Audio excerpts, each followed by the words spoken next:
David was eating wild berries when Tom finally caught up to him. David offered him some of his hoard, but Tom could barely breathe, let alone eat. He leant against a tree, panting and heaving, wanting to collapse. He looked at the kid, who studied the approaching black clouds, eating some more. Tom rested his hands on his knees, sucking in breaths. He was just beginning to stabilise when the boy dropped the berries on the ground at Tom's feet. "Time to go, Anna?" David said, and set off running.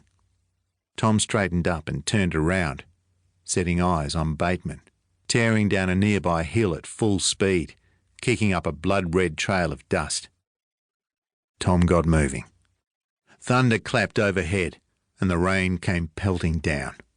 Tom lost sight of the kid as he pushed through the bush. He soon came to an expansive sandy clearing scattered with hundreds of rocks, some of them over 10 feet tall, pinnacles reaching skyward like giant tombstones in an ancient cemetery. No sign of David, but Tom spotted the boy's footprints. He followed them through the maze of rocks, soon finding the boy sitting, waiting for him. The boy pointed out a gentle flood of rainwater that was forming on the dunes behind him, heading down towards them. "Come on," he said. They ran up the dunes and met the stream, running against the current in a zigzag through the rocks. The sky darkened as Bateman followed the two sets of tracks through the red earth and stopped where the bush met the sandy maze of limestone pinnacles. He wiped the sweat from his eyes and jogged into the maze, but the footsteps disappeared in the streaming water. He stopped and scoured his surrounds. No sign of the boy or the man. He suddenly felt uncomfortable, slightly paranoid, as the eerie rocks towered over him. He shook his head vigorously and set off in a sprint, running over the water, searching left and right. Tom and David stood behind a rock, watching as Bateman, about half a football field away, ran haphazardly through the maze.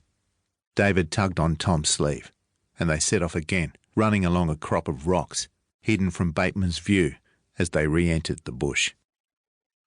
Bateman ran like a maniac among the pinnacles, weaving and lunging randomly behind some, hoping to pounce on his prey, but becoming more frustrated with each disappointment.